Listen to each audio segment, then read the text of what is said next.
So for the assignment of to create an order execution and management system to trade on Deribit test, I have created a project, and here are its functions: place order, cancel order, modify order, get order book, view current positions. My project sports or sport futures and options and all the symbols. So let's start. Let's see. I have used CMake as a project manager, and then I have used CPR as to access to do HTTP access of Deribit API, then Lowman JSON to handle JSON responses, and leave WebSockets to create a WebSocket server. I have mainly used this because for CPR, because I didn't know Drogon existed till about an hour ago. Otherwise, I would have used Drogon, and I will try to create a similar project with Drogon before Thursday if possible. Then Lowman JSON, because to handle JSON, leave WebSocket to create WebSocket servers. Let's see now order manager.h. Here I have declared my class and its constructor, then function to authenticate, refresh access token, then to place order, cancel order, modify order, and get order book, current positions, get orders. Get open orders is used in order IDs. I return a vector of order IDs to see which order IDs are open at present. Then instruments to handle user queries in WebSocket server. Then pass JSON response function to see if the response that I have gotten is in JSON or if I have gotten a response byte from Deribit API. Let's move to order manager.cpp. I have included my order manager.h IO stream vector, seems unnecessary, but I just add it to be secure. Then I have order manager constructor in which I pass my client ID and client secret to get authentication token and access token. Basically, I have first authentication function. I make a get call on this URL with parameters grant type, client ID, and client secret. If response is positive, that is, it returns 200 as status code. Then I pass the JSON object to get access token and refresh token. I have printed both access token and refresh token to see if it's working fine, which it should be. Then I have a exception method. If it fails to authenticate, I print the status code to see what is going on and improve on it. Then refresh access token. If I need to refresh my token, I call this function and see new token has been printed safely, again for testing purposes. Then we have our first important function, place order. One second. Place order. In place order, I have tried to make it such that all type of orders can be placed, like limit, stop limit, take limit, market, etc. For market, basically we only need instrument name, amount, and order type. Order type is the type of orders which we are making. And for limit and stop limit, we need additional parameter of price. For stop limit, stop market, take limit, we need stop price as an additional parameter. Then we have trailing stop, for which we need tail value as an additional parameter. Then we make a get call, I think.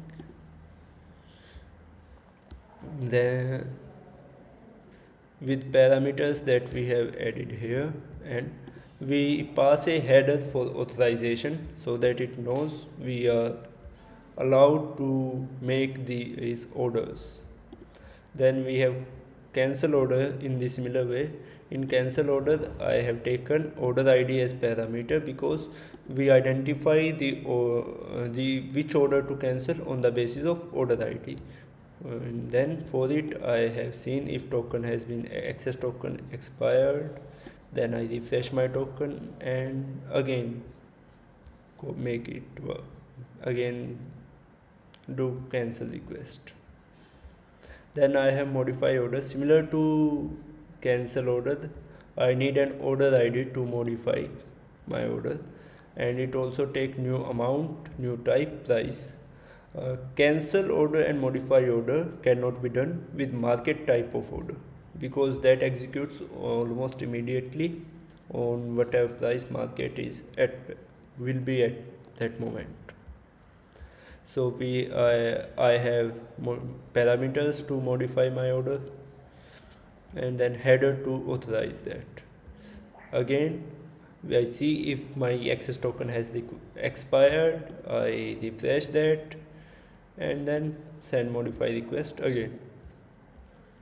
Then I have my function to get order book.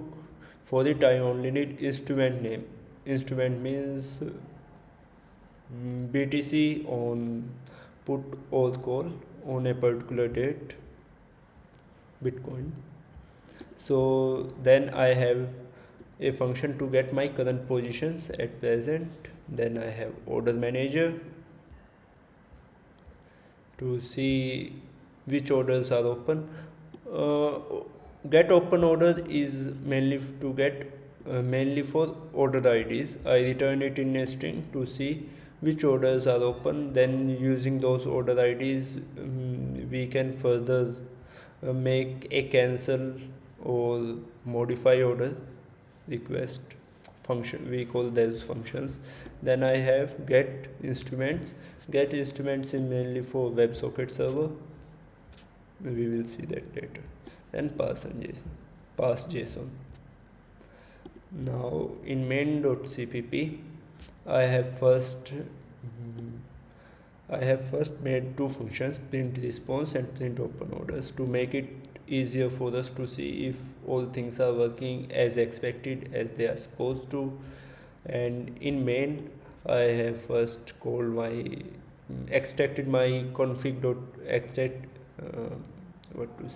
extracted my client ID and client secret from config.json file to make it a bit more secure. Then I have my order manager to create an instance of class of order manager. I have this passed to its default constructor client ID, client secret to get authentication tokens. Here it will print authentication token and refresh token because that was as such in order manager.cpp. Moving ahead, I test getting instruments. It's for to test if we have instruments available. If that code is working fine, it will be used later. Then so to check if all these functions are working, what I have done is that I have placed some orders, both market and limit type. Then I have cancelled some orders, then I have modified some orders, and after cancelling and modifying, I am printing the whole JSON object. Then I get order book. Here on terminal I will get print whole JSON object that I will get is JSON and object. Then I see what positions are open. Again I will print whatever I get as it is from Deribit API, because we need to see if only need to see if these are working. We don't need to extract something and perform something extra. Obviously we will need order IDs which I have extracted. Let's see. First, place 5 buy orders, and for buy orders I don't need price or limit, so these are passed as 00. I think these are optional for market orders, I am pretty sure. Then 3 sell orders on market, same, we don't need price. We need price for 2 limit orders, for which I have sent using a kind of dynamic or no. Then to limit sell orders. Then now we will see which orders are open. Print open orders, the function I created just at the beginning of my main file. Then I see modify function to see which orders we will be modifying, and for that I have get order IDs and first order which is there in order IDs, because we can see easily this has been modified. We will get JSON response if it has been modified. If we can't modify, we will get an error because I have made it so in my order manager.cpp. Then we cancel whatever first market sell order is and one limit sell order.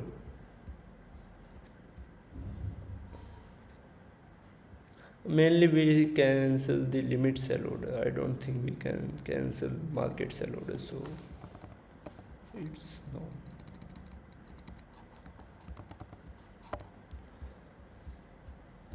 Ensure we have something left.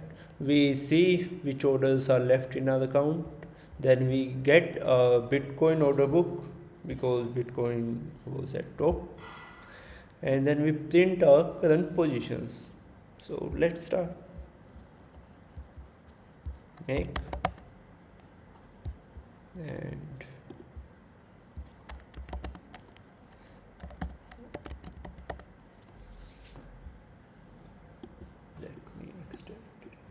so I have printed both access token and refresh token to see we have been properly authorized to do whatever we want to do.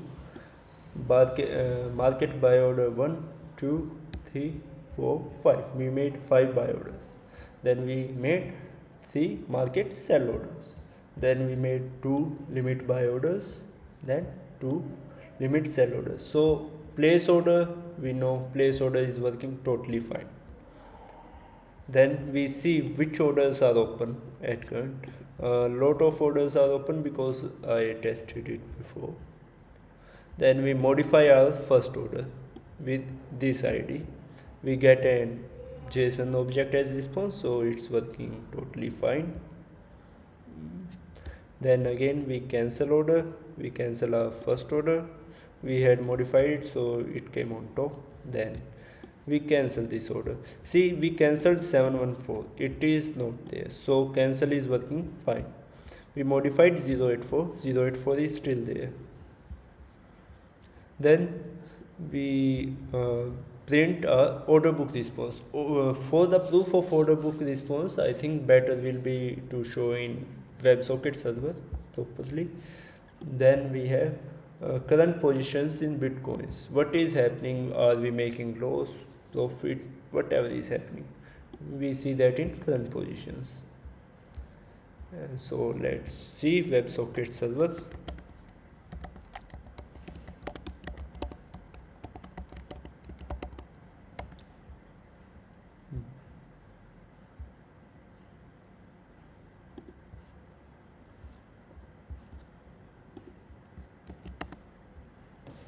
So I have made it so that user or client can select currency symbol, let's say Bitcoin, and then select instrument.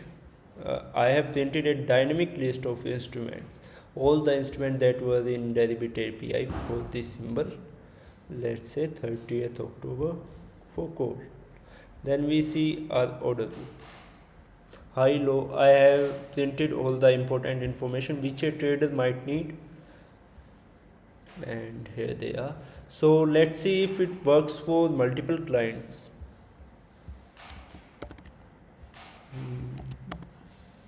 It's not online, so I am doing it in a roundabout way.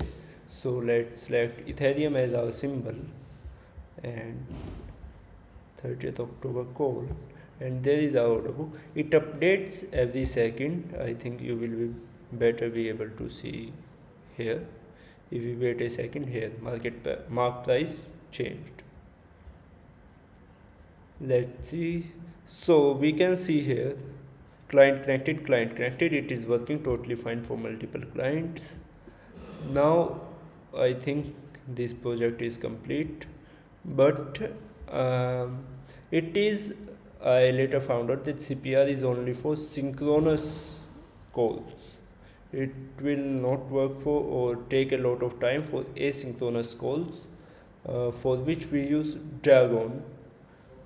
Dragon would have been much better if I hadn't already nearly completed it or actually completed it before finding that out. So I will try to make another project with Dragon. Till then I am submitting this. If I can create before Thursday, I will attach Dragon to the email. That's it. Thank you.